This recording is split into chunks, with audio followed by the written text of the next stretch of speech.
Hello, everyone, wherever you are in the world. Thank you for joining us for another episode of Page Turners Plus. If you are joining us via IKTV in St. Vincent and the Grenadines or on our Facebook and YouTube pages at Page Turners Plus, today we'll be reviewing and reflecting on Dalma Llanos Figueroa's A Woman of Endurance.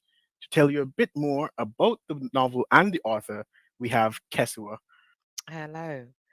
Dalma Llanos Figueroa was born in Puerto Rico and raised in New York City.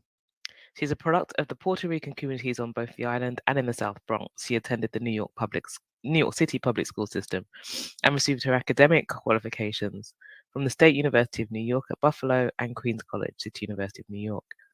As a child, she was sent to live with her grandparents in Puerto Rico, where she was introduced to the culture of rural Puerto Rico, including the storytelling traditions which she brings to life for us.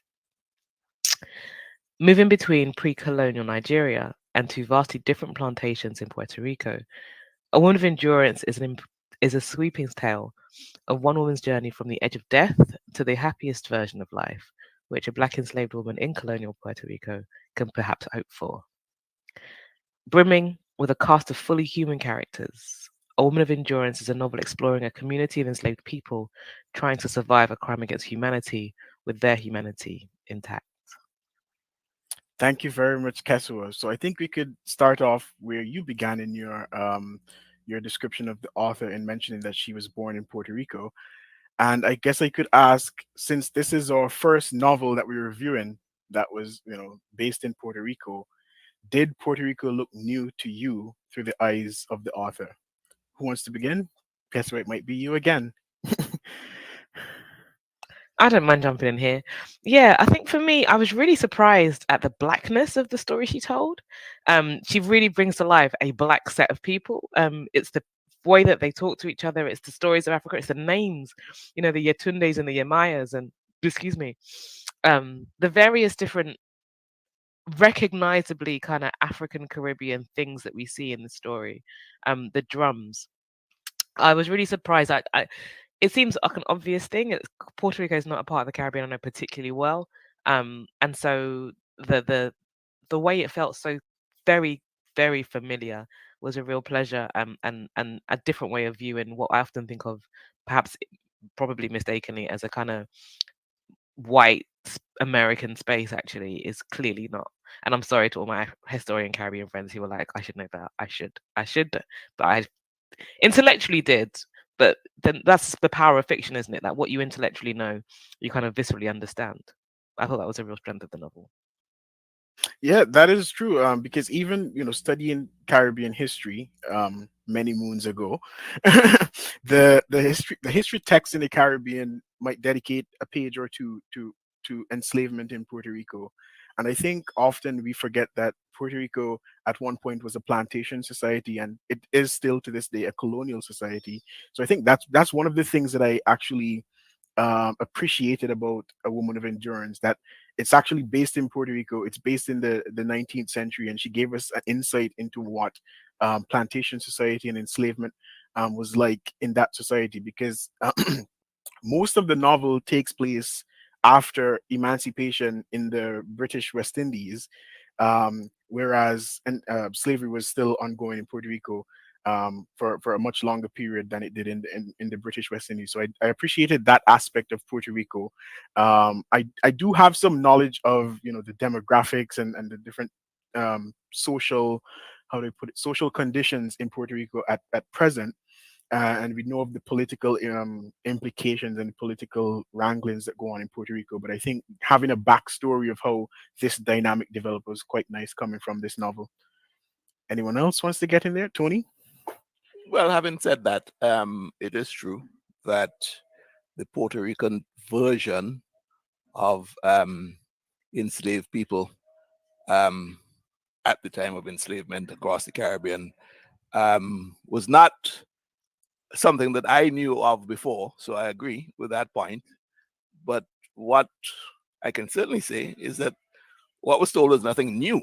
It was a very familiar story. It was so familiar that I felt as if, um, no, it's texts that have been over and over and over again. And I didn't see any new dimension to a typical plantation story that's being told, how the slaves were treated, how they interacted with the overseers and the owners, and the whole, desire to escape, and what happened to them when they escaped and got caught. All of those were very, very samey. But as you say, it was Puerto Rico, for what it's worth. Yeah. I think we could also sort of move on here, because I think Tony raised a good line that we could go down. And I could ask, how does the way the author addresses African slavery in the Caribbean compare with the way Carol Phillips treats the subject in Cambridge? And I think we reviewed Cambridge as our third book back in 2021, December of 2021, I think. So does anyone want to get in there to sort of compare it with Cambridge, what you got in this novel? I think we saw more because there were more characters, there were more African Caribbean characters. We saw more of the life of well, what we imagine must be typical of enslaved people, because Cambridge was an exceptional human being. So, he wasn't a field slave, so we didn't get that kind of experience.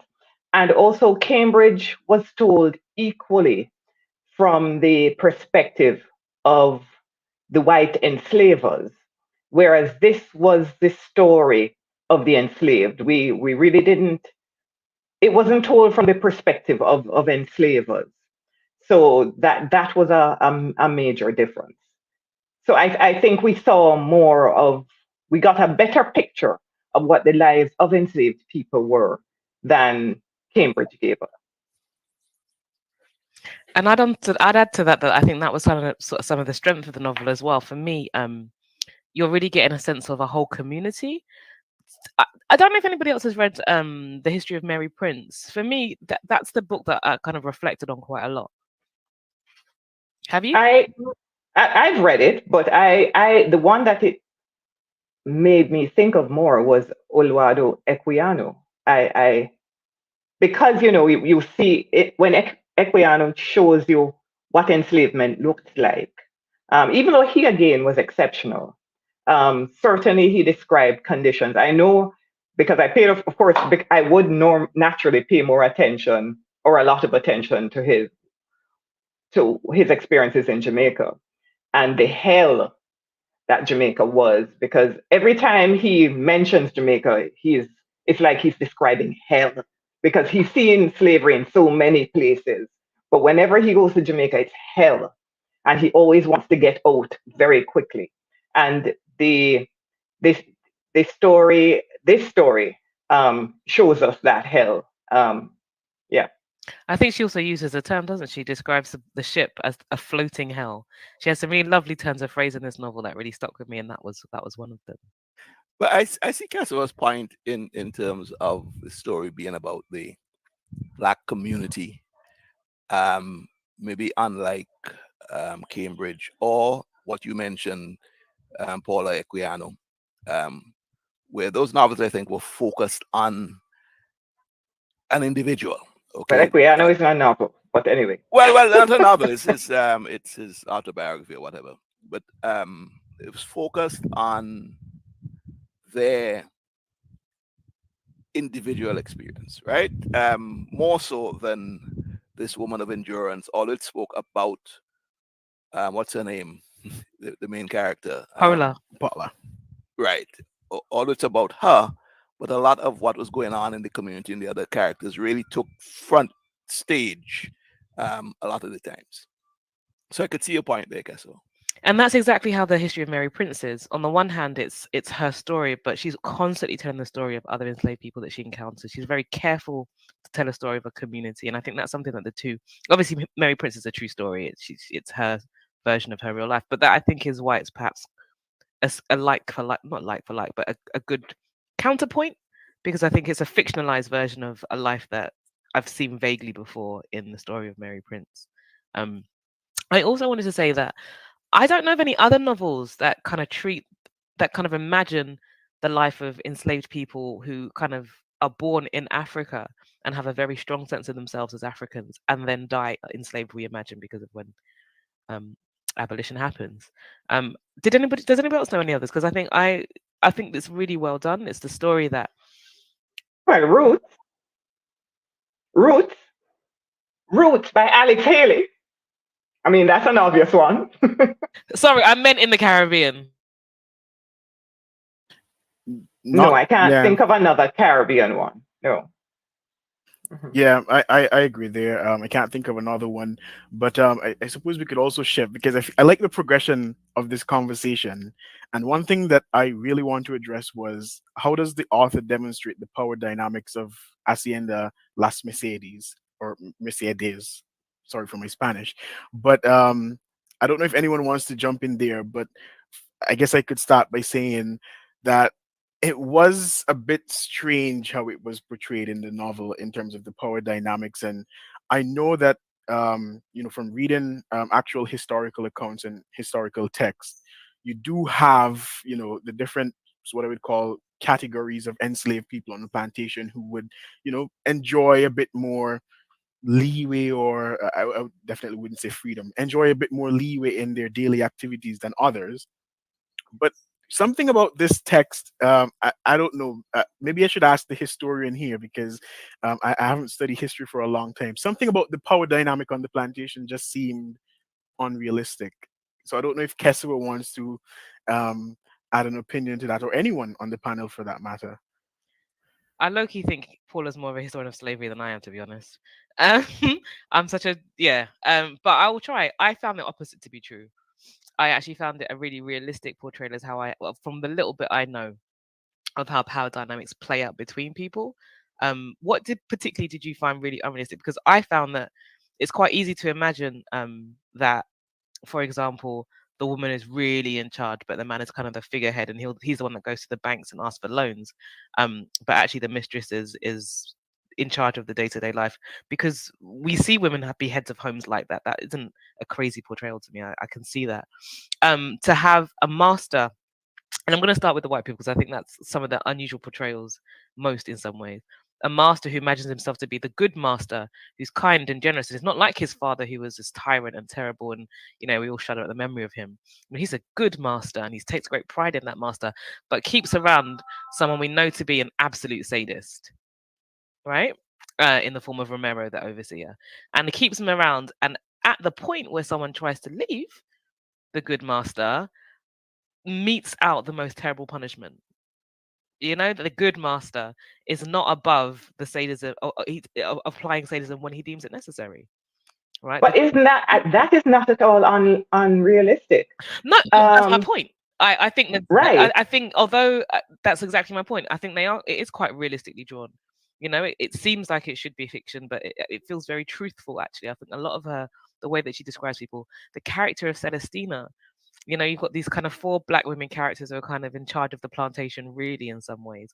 And essentially, you see them as sort of keeping it safe as they can within their power as enslaved women. And I really like the way that she places the story really in the house, which we always, often in representations of enslavement, the house is where the traitors live. It's where the people don't really experience enslavement. And she makes quite clear that there's no version of being a slave that's fun. There's no version of being a slave that is okay. There's no version, and they're not under any illusions of their freedom. They might have. And go ahead, Paula. Sorry, another thing that I think when the myth of the privileged house slave misses is that house slaves are nearer to the master, and if you're a woman, you're more susceptible to sexual violence. And I think in many ways, what you just said there, Paul, came out quite strongly in this novel, where the ones who were in Las Agujas were constantly under the eyes of Doña Filo, and as much as they were living, how do I put it? They were not in the field. Let's put it that way, because a slave is a slave. They were not in the field. They had to be under such immense pressure, having to, perfect their needlework, because they're under the direct supervision of these white masters in the house. So I do get your point there as well. Does anyone have anything else to add there? I don't know, Roger, when you were asking about what was unrealistic in the power dynamics, were you speaking about?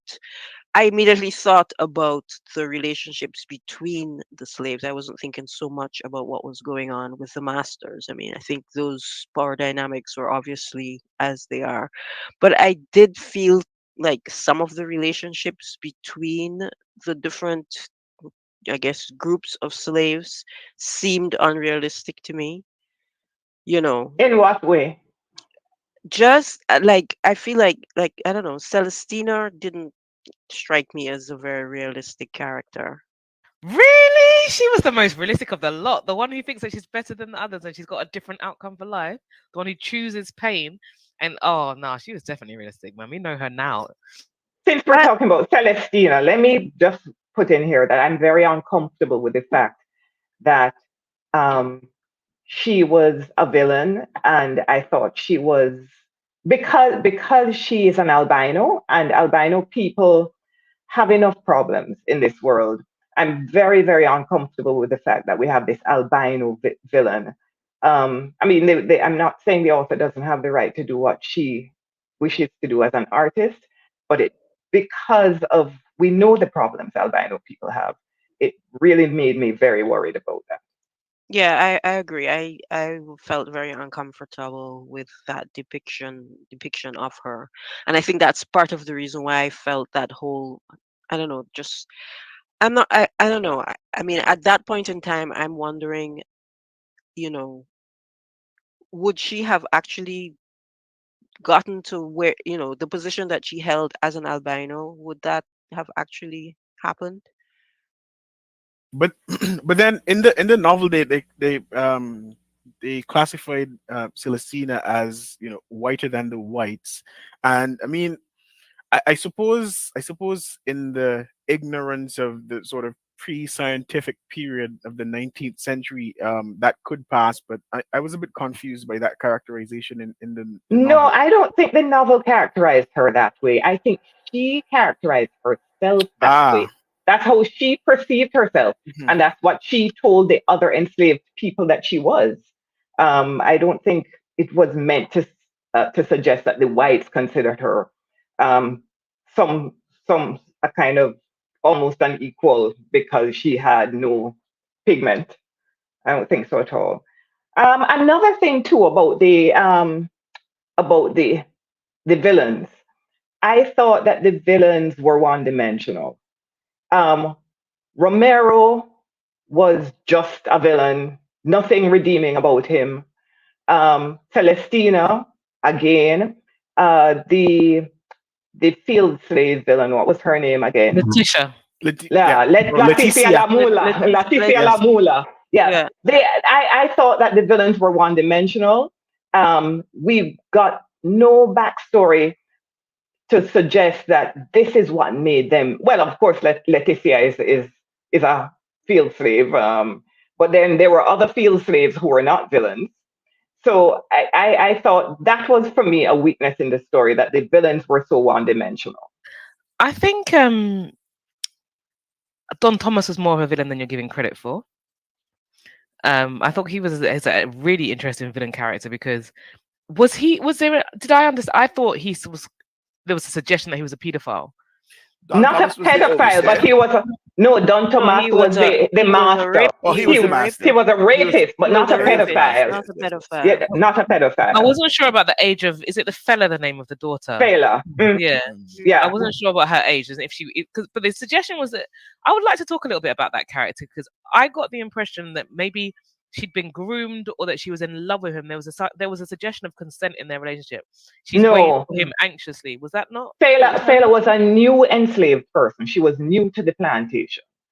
But she was broken, and he took advantage of that. But then from the very beginning, we knew that Don Tomas was a predator. He was a sexual predator.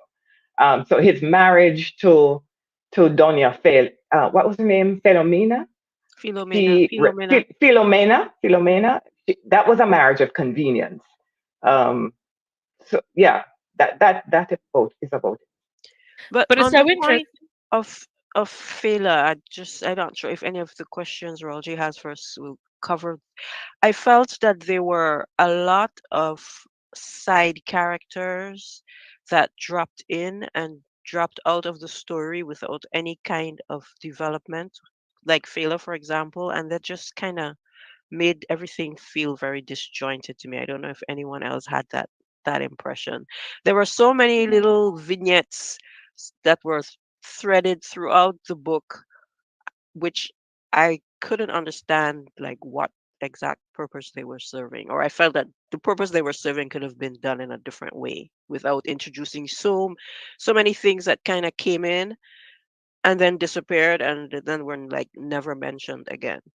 Did anyone else But I get think that that goes back impression? to the beginning of the discussion when we were talking about the story of a community versus the story of,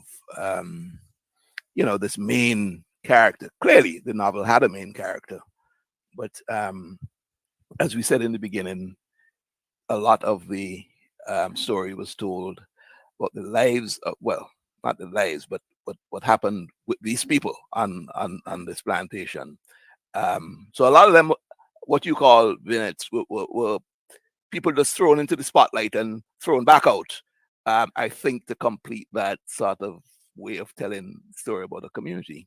Whether it worked or not, that's another, that's debatable. Well, it didn't work for me. I don't know. I don't know. I found like there were certain things. For instance, what was her name? Adela, who worked in the house. I can't remember exactly what her role was. Yeah, Was she she was like the one of the secretary or seamstresses. something? She was one No, of the. she was one of. Was she a seamstress? Oh, and she No, was right. She was the lady in waiting lady in kind of thing waiting for Doña Fila. for Right, Doña right, Fila. right. She was the Yes, lady's maid. Okay, right. so I felt like her her being in the book, especially considering the really important role that she ended up playing. I don't want to give out any spoilers. It was a fairly important role that she ended up playing, right, in the plot line of the book. I felt like the friendship between her and Paula, I did not see it developed. It was not developed properly. They met once, and then like 100 pages later, suddenly they're talking with them as friends, and I'm like, I don't get it. And I also felt the same way about the way the relationship developed between Paula and Simone. Like, we did not learn anything about Simone except from the way he felt about Paula. That's all we know about him. We knew nothing about his life on the plantation. Just a I minute there, disagree. Kesua. Objection. Just a minute there, Objection. Kesua. I see you getting very heated, but to get the temperature down in here, we're going to take the reading now. So you're going to hear from Dalma Llanos Figueroa. She'll be reading from A Woman of Endurance. Stay tuned. Hello, my name is Dalma Llanos Figueroa, and I am the author of A Woman of Endurance. I would like to read a little bit from the chapter 1. So you start right from the beginning of the story. Chapter 1, Losing Yemayá. Hacienda Paraíso, Piñones, Puerto Rico, November 1849. Paula, the woman once called Kira, waits until she cannot wait any longer. Her eyes rake the clearing. The women in the cabin snore, lying motionless after a 16-hour day in the heat and sun. Across the yard, the men's cabin is dark and still. The squeak, squeak of the hammock ties died down a long time ago. The overseer of Hacienda Paraíso, a man of habit, has put away his whips for the night and sleeps off his latest raid on the women's quarters. La Familia, well-fed and comfortable, is lulled to sleep by the song of the coquis. The smell of the Padrón's last cigar has long ago dissipated. With a flick of her hand, the Padrona, groomed and prepared for bed, has dismissed her house slave. Now she's probably burrowing into her pillow, abandoning herself to her rest. Paula, standing absolutely motionless in the darkness, can almost see them tossing in their bedroom finery, content in their white people dreams. Snores float out of open windows all over the plantation. Lanterns sit cold. Clouds hang low in the sky, blocking out the starlight and reflections. Ola looks around the bate. Her eyes search out every shadow, every movement in the backyard. Chickens sit silently, safe in their coops. The stables are still. The occasional snort from the pigsty soon dies down. The herbs she has sprinkled in their food keep the dogs drowsy and disoriented. The night has settled into its rhythm. This time, she will make it all the way. This time, she will not be back. Welcome back. Just before we took the reading, Francine dropped in something there that seemed very controversial to Kesua. So to bring us back up to speed, I'll ask, do you believe the love story between Paula and Simone was necessary or even desirable or even realistic? Kesua? You guys have hearts of stone and you need to see someone. Yeah. Yes, absolutely. I believed in that love story. Okay, let's be clear. Let's be clear, right? In the midst of enslavement, in the midst of abject horror and terror and trauma, we meet Paula. Is it Paula or Pola? I'm not sure how you pronounce her name. And to be clear, she seeks her own death. And even that last desire is ripped away from her and she's brought back to life. And she's a fighter. When we meet her, she's an angry person who's experienced things that we can only imagine. We get snippets of throughout the novel. There are flashbacks to her life before the arrival on this particular plantation.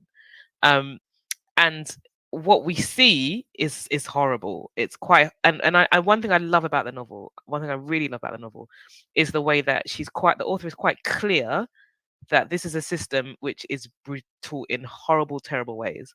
She doesn't try and pretend it's not a terrible thing, even though the character, we want them to find peace, joy, and happiness because she's a person. And I think she gets that balance right. And the love story is part of that, right? I think the author is particularly sensitive to ways in which men have a unique way to hurt women. And this character has been a breeder. She's been used to make new generations of enslaved people. She's not been allowed to hold children. She's never actually experienced a sexual relationship that wasn't violent and forced. I mean, this is a terrible way to live for a long time, and we know that she's an adult and a big adult as well, not just a 18-year-old, but a grown woman when we meet her. And her introduction to Simon is he tries to help her and she bites him and like draws blood, and that's their first interaction. And she's going to change and grow and realize he's actually not her enemy. He's going to help her consistently over years. And I love that for her. I love that for us. I love that it's not a love story that's kind of forced and happens in sort of a month. This is like years in the making of building a genuine trust by someone that's deeply wounded. And he's patient and he waits for her to be ready to seek her consent, and nothing happens between them until she wants it. And that's not unreal. Like a man that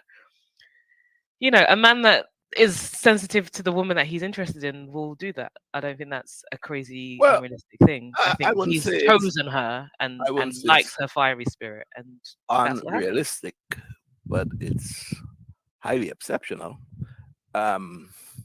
So take that for what you how you want to interpret that. It's not an take it everyday exceptional. occurrence, Kessoa. Let's not run away with that. I'd It's agree. It's not. That is one in a million. A million. Right? No, I would agree. I'm not Yeah. suggesting that this is every other man on the street, right? Right. But that's the kind of man he is. He's And I think it's not a mystery that some people reading this novel would find it unrealistic, right? Because 1 in a million is just about the chances I have of winning the lotto here. But let's bring out something else that you talk about. This woman who's deeply wounded, Paula, and does not recognize tenderness when she sees it, and perhaps is afraid of it. Perhaps she recognizes it, but wants to shut it down.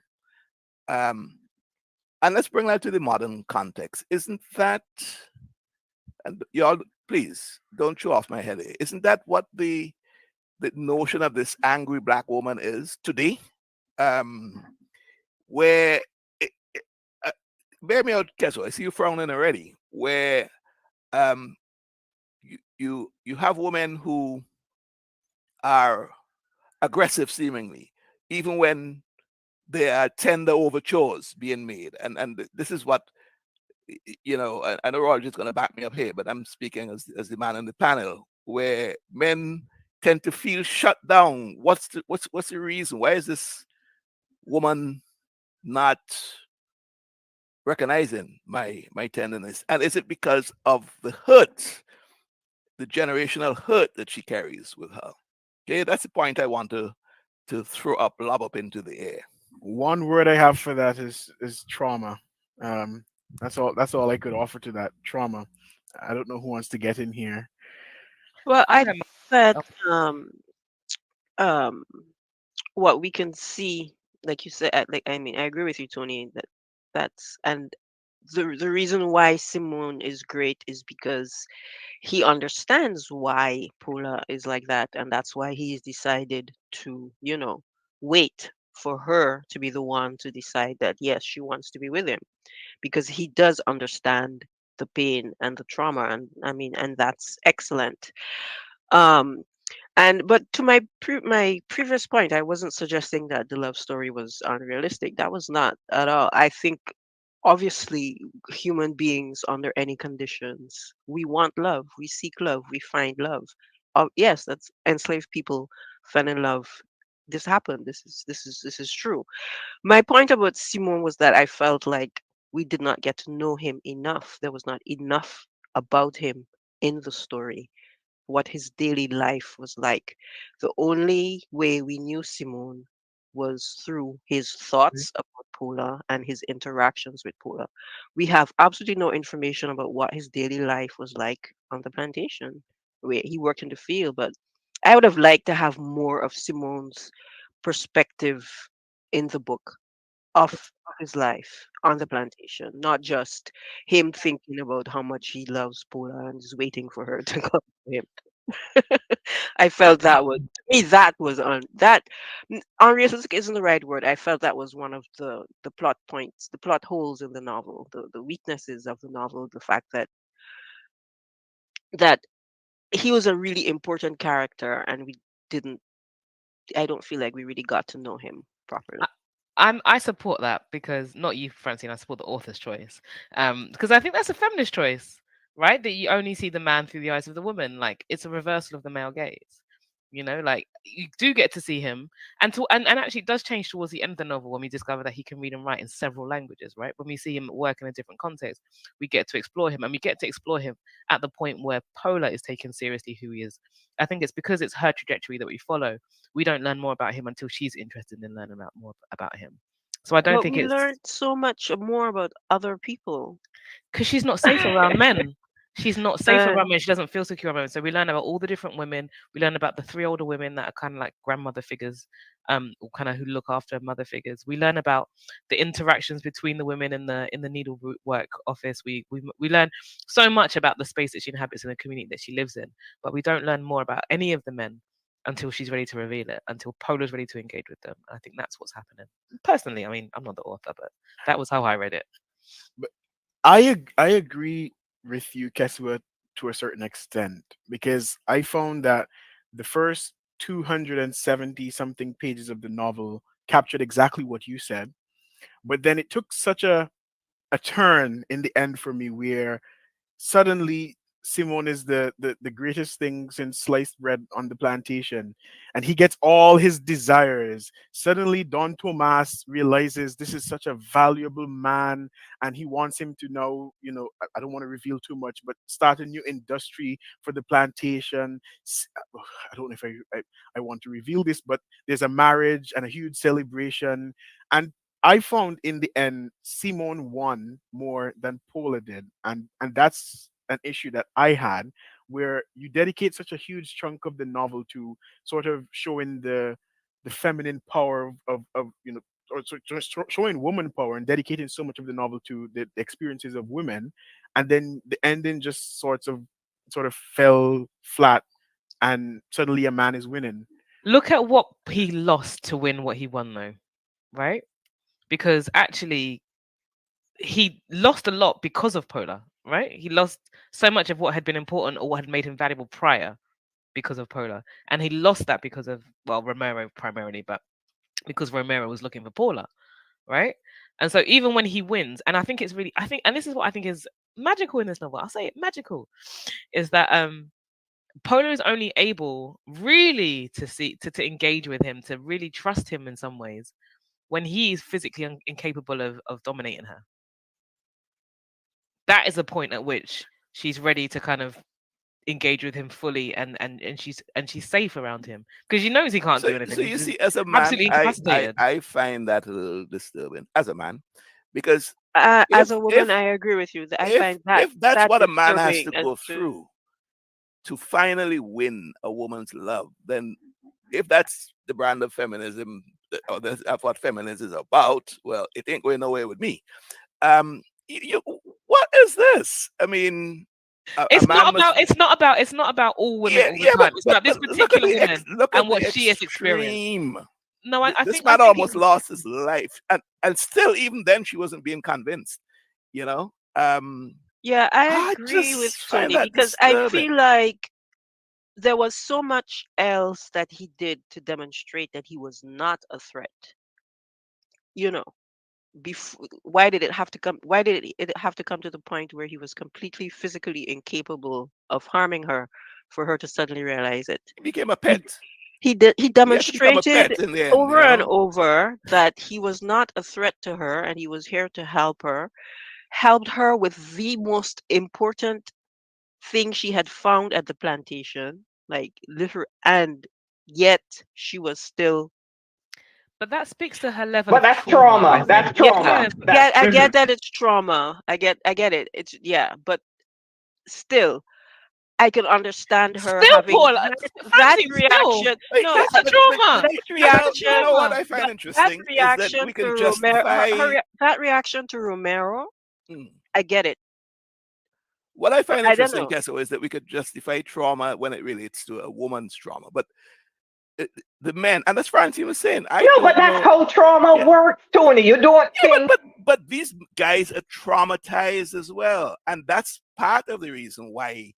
So the men are living on the plantation without being traumatized. They're not raped, I suppose, or they're not whatever. But give me a break.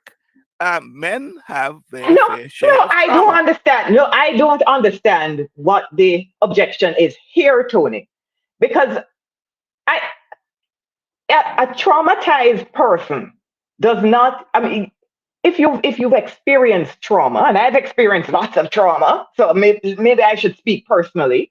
You don't think, well, this person is different. You do. That's not how your mind works. That's But Paula, that's not what I trauma hear does that. to you. No, but I hear that. But what I'm saying, I mean, I think Francine said we did not find out enough about his life and to understand how or if he was traumatized. I'm sure he was, like any slave. No, but then, as Kesawa said, this is a woman-centered novel. No, I am not agreeing with Kesawa.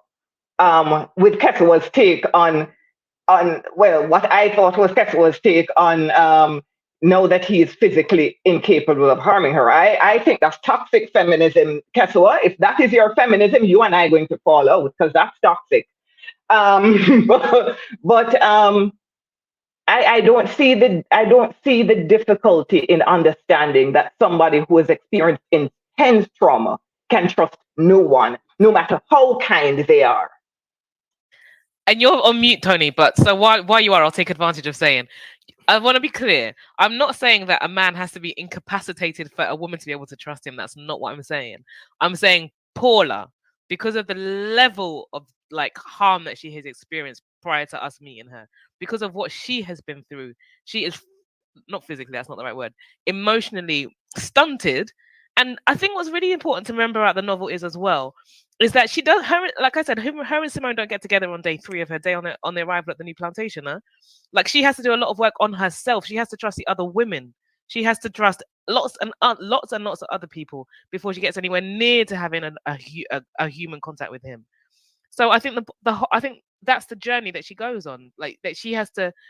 I think they even kind of describe it as a bit of a religious experience. She has to kind of heal, and right at the beginning we hear your body is healed now, but now you have to work on your spirit. And I think that's a real challenge that the novel poses to us. What is the damage that is done mentally and psychologically and spiritually that we still haven't figured out? And she's not the first, the author isn't the first to raise that question, right? But I think she does it in this novel, what we all talk about, this kind of intergenerational trauma, which isn't generational for her because it's one life. It's the life that she has lived that has traumatized the hell out of her. And that's why she can't have a relationship with Simon that is reciprocal of his feelings until she's ready. And he sees that from very early on. And he's willing to wait because he thinks she's worth it for whatever reason, because he sees things that we don't see for a long time. But I think, Tony, because of his own trauma, as you said, because we do find out about his wife and child before and how he ended up on the plantation. And because he's seen how his previous wife died, he sees a little bit of that in Pola. And we can talk about whether that's even healthy, right? He's like, Yeah, oh, another warrior. he's an exceptional man. But before you count us out, Roger, I realize the time is ticking down. That, and I'm not hoping I'm not spoiling it, but as we're talking about this, what I call a fairy tale ending, the guess what? You are such a romantic man, you know. But the fairy tale ending, what disturbed me about it, what I didn't like about it, is how the owners of the plantation just virtually let off the hook. It's almost as if they sanctioned in the end, they gave it their blessing. You know, these people gave it their blessing, and so all was well. And that just angered me. That just like, what the hell, you know? Why angered? The people who presided over all this evil and all this same stuff that Paula herself had to endure and so on became like, oh, we love this. You know, it's such a wonderful life for you to go off into the sunset. That look, Yeah, let me somebody tell else you, better that comment. fairy tale ending, I was like, what? No freaking way. Oh, Yeah, so I was many very unhappy with paragraphs the fairy tale spent on ending. describing the clothing, and like as though this was like the apex. You know, her life now, her life is perfect because she has all this beautiful clothing to wear. You know, and all the descriptions of the one that the feast and the no. And she got her hair It's a done. good, and she got. It's a good thing I was reading on my Kindle, and I love my Kindle, Yeah. so I didn't throw the book And across the room. But I am I was like, is this a fairy tale? This is not a fairy tale. They lived happily ever after in a book about enslaved people. I'm sorry, but no. Yep, I had the same difficulty. I am very uncomfortable with a fairy tale ending for a book about enslaved people. These are not people who are going to be free anytime soon. And because they're allowed to marry, which is not unusual in the Spanish speaking Americas, by the way, or in the Portuguese speaking Americas. That's not unusual. But the fact they're suddenly everything is wonderful. No, no. I agree fully there, and I think I could take those comments as our final thoughts on the novel, and that those comments are also my final thoughts. I was quite surprised at the end of the novel. Kesu, 5 seconds, say it. No, you have nothing to say? Okay. So, yes, those are the final thoughts. Those are my final thoughts. Thank you for joining us. This has been our reflections on A Woman of Endurance by Dalma Llanos Figueroa. The next time you see some of us, we'll be interviewing the author of this novel. Thank you for joining us. Have a lovely day.